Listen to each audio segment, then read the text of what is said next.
To begin our Sunrise Smart Start, we detail a scary scene in Buffalo on Sunday. A shooting at a youth football game with the victim reportedly a Rochester coach. According to police, one man has been arrested in connection to not just this shooting, but also a kidnapping and several robberies. Aron Spitzer live in the studio this morning with the latest details. Aron. Michaela, Buffalo police say the 31-year-old victim was shot while at that youth football game near the Harvey Austin Elementary School in Buffalo. He was taken to the hospital where he is expected to survive his injuries. It happened around 11 a.m. Sunday. Investigators say an armed man forced a man and a woman into his car, taking the woman's phone so she couldn't call for help. The suspect, 29-year-old Rashawn Mallory, then drove to that football game at the school where police say he then tried to rob two other victims, including the coach. Officers say the suspect then fired multiple shots at the man, hitting him twice. That victim is said to be Coach Rell, a youth football coach with Rochester's Flower City Panthers team. Moments of gameplay leading up to the shooting caught on a live stream posted to social media. News 8 watched the footage, which shows the young players and their coaches running off the field when they heard the gunfire. They then hid under the benches, screaming out of fear, calling for their parents. In a statement to the community Sunday, Flower City Panthers president Philbert Daniel posted to social media that Coach Rell was physically okay, saying in part, quote, "This was a random incident that could have happened anywhere." Going on to say, "We just happened to be there and along with others fell victim to a senseless act of violence." Mallory did try to get away after the shooting, police say. He was officially arrested when he crashed his car down the road. He faces a number of charges, including attempted murder, robbery, and kidnapping. Police also note Mallory is currently on parole. Michaela? All right, a lot happening there. Thank you for that report, Aron. A 63-year-old woman was found dead inside of her apartment on 6th Street in Rochester on Saturday. Police say that it is likely the victim here, Myrtle Watson, had been dead for several hours before officers arrived. According to police, she died from trauma to her upper body, but they couldn't tell us any further details about how she died, though police did confirm she lived here alone. No suspects are currently in custody, and the investigation is ongoing.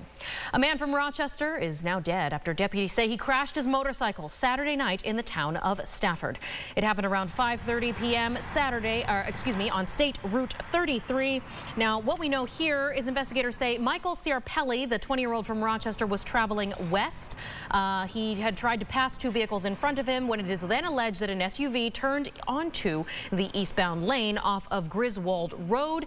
Ciarpelli hit the car, ejecting him from the motorcycle. According to the sheriff's office, he fell onto the right shoulder of that road and died at the scene. No other suspects or injuries have been reported here, though this is certainly under investigation. Yeah, terrible scene there.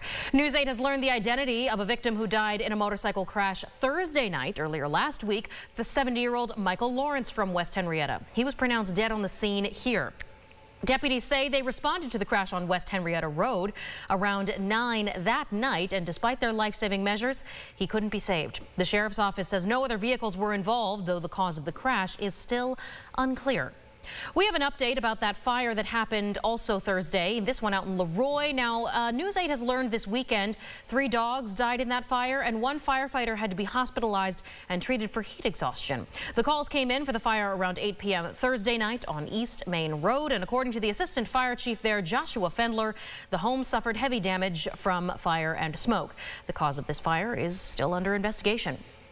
Topping some of our national headlines this morning, the FBI says that former President Donald Trump is safe and unharmed after Secret Service agents engaged with a suspect who'd been pointing a high-powered rifle at the Florida golf course where Trump had been golfing Sunday afternoon. Officials say the suspect attempted to flee but was later taken into custody.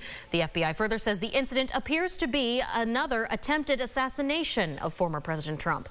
CBS News can confirm the suspect's name is Ryan Wesley Ruth, who was in his late 50s. On Tuesday, former President Trump is set to hit the campaign trail as scheduled when he will return to the battleground state of Michigan, hosting a town hall. Meanwhile, Vice President Kamala Harris is scheduled to make several stops in crucial states in the next few days.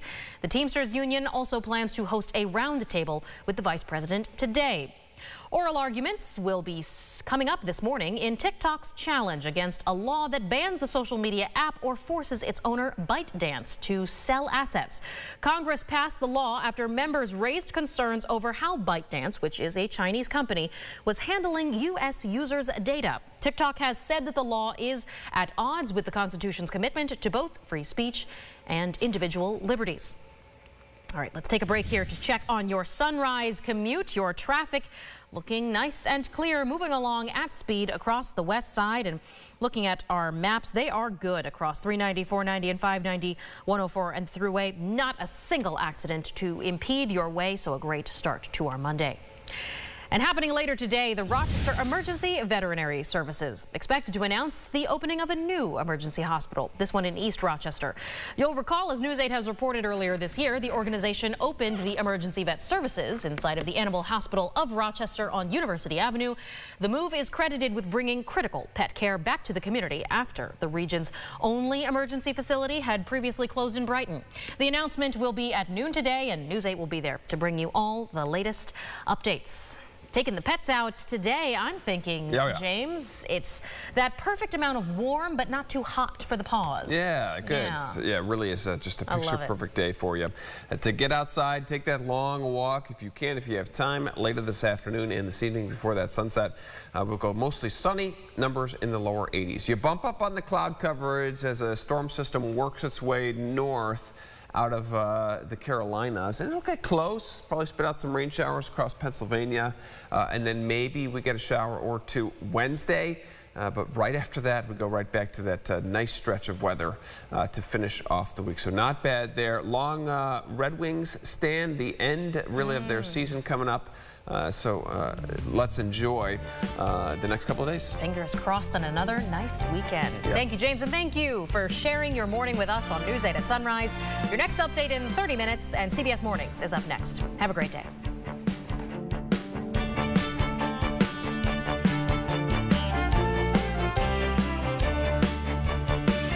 Follow News 8 wherever you are on RochesterFirst.com, Facebook, X, and on our app for news and weather.